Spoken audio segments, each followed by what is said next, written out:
Hello, people of the internet. It is Eclipse, and today I am back reading Melting Skies, Chapter 4. Without further ado, let's dive in. It had been several long moons since Minnow had been, more or less, sentenced to working with the mother that never wanted her. Every conversation had between them was through gritted teeth. Neither one of them really wanted to be in this situation, but Noxima felt obligated to fix her mistake in birthing this child, and Minnow wanted to prove herself worthy of something. Every day was a mixture of snapping remarks as Minnow failed repeatedly, followed by mockery from Sabriz and Roxo, until settling down into an uneasy coexistence by the end of the day, until the sun rose. Then it was rinse and repeat. On the third moon into their training, Roxo and Sabriz demanded an early assessment to make Roxo a hunter as soon as possible. He was thriving under Sabriz's teachings, taking down rabbits, deer, and even Rupa, while Minnow could barely catch a mouse. She was good at detecting prey, but couldn't maneuver herself with enough confidence and speed to take anything down, especially not with the forest being so unfamiliar and with her unwilling mother breathing down her neck and pointing out all the ways she was doing it wrong. Both Minnow and Roxo were tested for their skill in hunting by going on a hunt early in the morning. Roxo passed the test by helping take down a massive creature Minnow didn't even know existed, along with bringing back several other bits of prey that he hunted himself. Minnow failed with only 3 mice to show for her efforts, and helping to find other prey, but that apparently didn't count for much. Hunters, apparently, need to be able to both detect and take down prey themselves. After Roxo passed, Sabriz then moved on to teaching him fighting techniques, and Noxima did the same with Minnow, thinking that if she was no good at hunting, maybe she could be a warrior instead. So her training switched from going on hunts and exploring the forest to engaging the creature that gave her life in combat. Every night, Minnow returned to her unkempt den with more wounds than she started the day with. She couldn't help but think that her womb giver actually liked inflicting pain upon her, damaging the insulting vessel she had birthed and using the training as an excuse to tear into her, literally. The pack, instead of judging Noxima for her cruelty and failure to teach Minnow, instead gave her sympathy that she had to deal with her to begin with. She could hear them murmuring and gossiping in the hunter's den every night about what a shame it was that Noxima couldn't just walk out of the deal. Minnow would have to be tested at least one more time until a different course of action was needed. Lavari and her rapidly growing pups were Minnow's only friends. If she was lucky, the pups would have their own ceremonies and join her as trainees before Roxo passed his fighting test. She dreaded the thought of being the only one in training, despite being older than Roxo. Maybe she would actually learn something if the whole world didn't constantly tease her and expect her to fail. Rygian, one of Lavari's more promising pups, was especially fond of Minnow and would make her laugh with all his silly assumptions about how the outside world worked. Every time she was spotted in the main clearing of the camp, Rygian would beg Minnow to tell him everything she knew about the territories beyond the camp, and she would do her best to oblige before being dragged away by Noxima. At times, it was only Rygian and Lavari keeping the blind trainee going. She was going to need their help today, more than ever. It was time for the fighting test. The 2 trainees were going to face off. It wasn't about who won the battle. It was about the skills presented in the fight. Minnow kept trying to remind herself. Usually, both passed, as long as they showed skill. It wasn't about who won.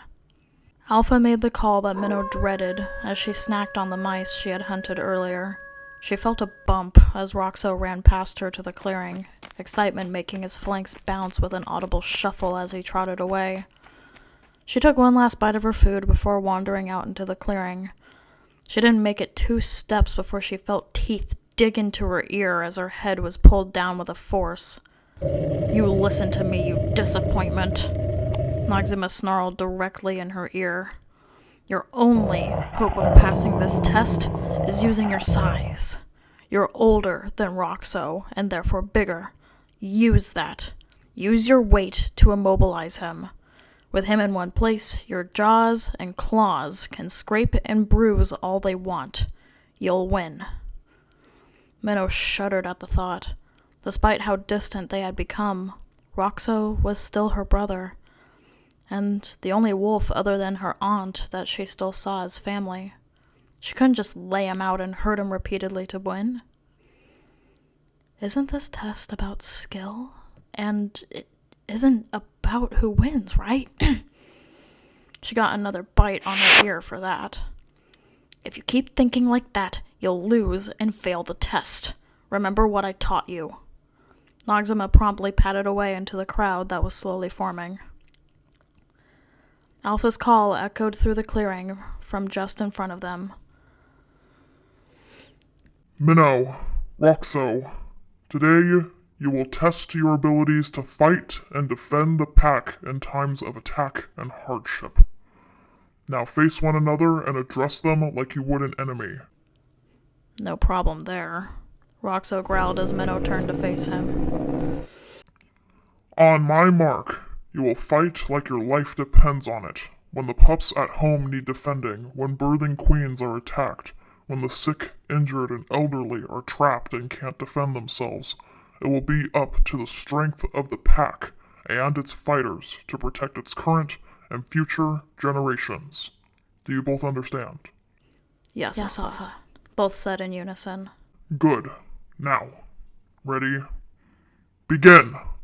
Minnow was suddenly bombarded by noises that sounded all around her, shouting and cheering, shuffling of paw steps, crunching of leaves as they jumped into the air from all the excitement. It was too loud.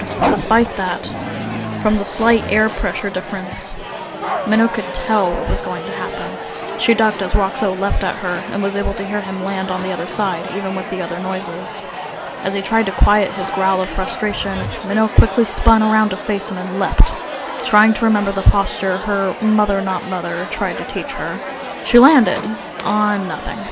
The slight wind movement told Minnow that Roxo was to the left of her. Ouch! Too late. Minnow felt a clawed paw strike her across the face as she staggered backward, with Roxo in pursuit. However, it didn't really hurt that much compared to the wounds her own flesh and blood gave her every day. She couldn't help it. She let out a snicker as she sat back up to face him. "Is this funny to you, Minnow?" Roxo demanded, now behind her. An idea entered her mind. With all the noise around, Minnow could only go by scent and air pressure to tell where Roxo was. But if she got him angry enough, he wouldn't be able to shut up, and she'd have a decent read on where he was. "No, it's just that my mentor hits me much harder than that." The crowd gasped and oohed at that as Roxo snarled, behind her again as Minnow kept spinning around to face him. He was circling her, an intimidation move, no doubt. "What are you trying to say? That I'm weak? That I'm—" Roxo was cut off as Minnow slammed her head into his, headbutting him and throwing him off balance. The crowd went silent as he groaned on the ground before quickly getting back up. "No, I'm just saying that if you're going to hit me, actually hit me. Noxima's claws dig far deeper than yours did." "As it should! You're a—" Minnow's heart flared with momentary anger, and before she knew it, thick, warm liquid sprayed her leg as Roxo yelped. She had just struck him. Hard. "Want to finish that sentence, brother?" she growled, ears back and baring her fangs. Something she had never done before, not even at her demon of a trainer. "Don't call me that!" Minnow heard his paws impact the ground just in front of her, but it was too late for her to react. With one swift motion, she was pinned. "I'm not your brother! You're not a part of my family! You never were!" Minnow could smell the inner workings of Roxo's mouth and feel the wind of his breath against her muzzle as he screamed into her face, his grip tightening on her. "You're pathetic! A joke! Why is it you that lived?" His claws started to dig into Minnow's pelt as she yelped. "I have no sisters left! My only brother was sacrificed, and for what?" He bit into her fur as Minnow could only sit there and whine. Her legs were pinned, and she had no leeway, even if she had the strength to overpower him. Deep down, she knew what he was saying was out of pain. Knocking him off and pinning him to win wouldn't do anything. It wouldn't change the fact that she didn't have him anymore. She didn't have a brother. Even though the chances were slim, she still had the tiniest bit of hope that Roxo would eventually come around, and they could band together in the face of hardship, like Hersha and Lavari had done. But no, she wouldn't get that now. It was too late. Despite the claws and teeth digging into her, that didn't hurt nearly as much as Roxo's words as he snarled and spat in her face. "I know," she could only murmur as Roxo screamed at her. "I'm sorry, Roxo. I didn't mean for all of this to happen. I just wanted a family too." Roxo halted at her words, getting off of her. "Get up," he said, almost sounding defeated. "Get up." Minnow winced as he struck her across the face. "Get up, Minnow!" He hit her again, this time knocking her body onto its side from the force of it. "Don't just sit there muttering about how you're sorry! Get up!" "So you can just strike me down again?" Minnow felt the hot coals of anger collect in her belly yet again. Yes, Roxo had lost a lot, but so had she. He blamed her for things that weren't her fault, and now he wanted her to get up? No, she wouldn't. "I'm not going to get up just so you can show me how wrong I am. So you can prove to yourself that you're better." Minnow curled up tighter. "Get up, Minnow!" Rigian's voice broke through the anxious crowd. "Get up! You can still win!" "No, she won't, you blockhead. She can't see, and Roxo hurt her feelings. She doesn't want to win now."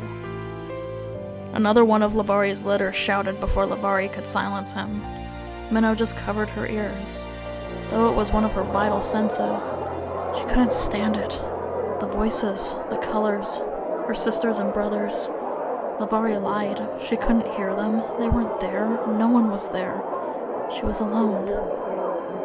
She curled up and guarded her head as Roxo repeatedly struck her flank, walking around her, striking, and walking around again. She couldn't even hear what he was saying anymore. Why wasn't Alpha stopping this? This fight was over the moment it began. It couldn't continue like this, right? Even with the sounds muffled, everything was too loud. She was drowning, yet she was breathing too fast. She was alone, and yet she had the undivided attention of every pack member thirsting for her demise. It was too loud, too fast, too...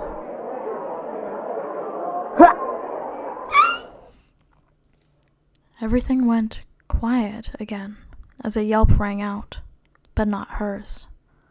Minnow uncovered her ears and head to hear 2 heavy sets of paw steps running toward the clearing. "Roxo, that's enough!" Alpha snarled, and the sound of Roxo slumping over to the right was heard. "This fight is over." He patted away as a growl was heard from another wolf just in front of Minnow. That scent, was that Lavari? What had happened? "Next time you take out your anger, use a tree like the rest of us, Roxo." Paw steps to the right patted away as Lavari panted loudly in front of Minnow. There were soft, distant noises as paw steps faded away into dens and out into the forest. Roxo's scent disappeared with them. Minnow winced as her wounds stung. They weren't that deep. Roxo wasn't as strong as the vessel that gave her life, but there were many of them. and every little drift of the wind set the nerves of her exposed flesh on fire. When she did finally get up, everything was dead quiet. She turned and felt a form just slightly smaller than hers, leaning against her. She pressed her nose against it. Was it prey? Was it Minnow? Are you okay? It was Rigian's voice. She hadn't recognized his smell over the stench of her own blood. Yes, I'm okay. You need to go back with Lavari. Minnow could hear Lavari slowly walking back to her den from the cadence and direction of the sound. I don't want to. Rigian sniffled and sat up. I thought you were dead. You weren't moving. He broke into sobs the second the words left his mouth. Oh, Rigian, I'm okay. I'm okay. There are greater pains than this. Minnow touched her muzzle to the top of his head, calming his weeping slightly. You need not worry about me. Worry about yourself. Your own trainee ceremony is coming soon with the rest of your siblings. Focus on that. Have you thought about who you want to be your mentor? I wanted it to be you, Rigian whimpered. Minnow's heart sank, and she slumped over and tried to comfort Rigian as he continued to cry. She couldn't imagine anybody wanting her to be their mentor. She hadn't thought of that. There's not much I can teach you, Rigian. I'm glad you waited for me to get back up, but you need to try to think of a different mentor. And think about yourself. We can still be friends, can't we? And if I'm still training by then, maybe we can train together. Rigian nodded. But this isn't right. He only stopped when I got in the way. He didn't hurt me, but he knocked me over to get to you again. Why does everyone hate you? It's not fair. I know it isn't. Life rarely is. But a wise wolf once told my mom, Hersha, that everything happens for a reason. Be angry, be sad, but don't let it affect your path. Keep looking forward, and you'll find a way. The fading paw steps of Lavari suddenly stopped, and Minnow could feel a gentle gaze warming her pelt. She wasn't alone. Rigian's sniffles finally stopped, and Minnow stood, shakily, but she stood, and wandered back to her den. Rigian trotted happily back to his mother and yipped as he was picked up. Mom, I don't need to be carried anymore. I'm big now. Minnow chuckled as she heard him in the distance. All the more reason for me to cherish this one more time. Lavari's murmur came after her nest snapped with her added weight. The sound of scuffling occurring as Rigian was dragged into the nest. You'll be a trainee soon. Let me enjoy this time with you while I still have it. Rigian grunted and begrudgingly nestled into the den if the stiff shuffling was any indication. Now that Minnow thought about it, Roxo's scent wasn't in the trainee den anymore. His nest was gone. He was likely sleeping with the hunters now. Minnow curled up in her den, alone again. But tomorrow was a new day. And that's the end of Melting Skies Chapter 4. Let me know if you guys enjoyed the use of more visuals. I was actually trying to crack down on the visuals because of the nature of the main character, but I've been told that people want to see more pictures, so I've been adding more as of late. Let me know what you think in the comments. I'll see you on the other side.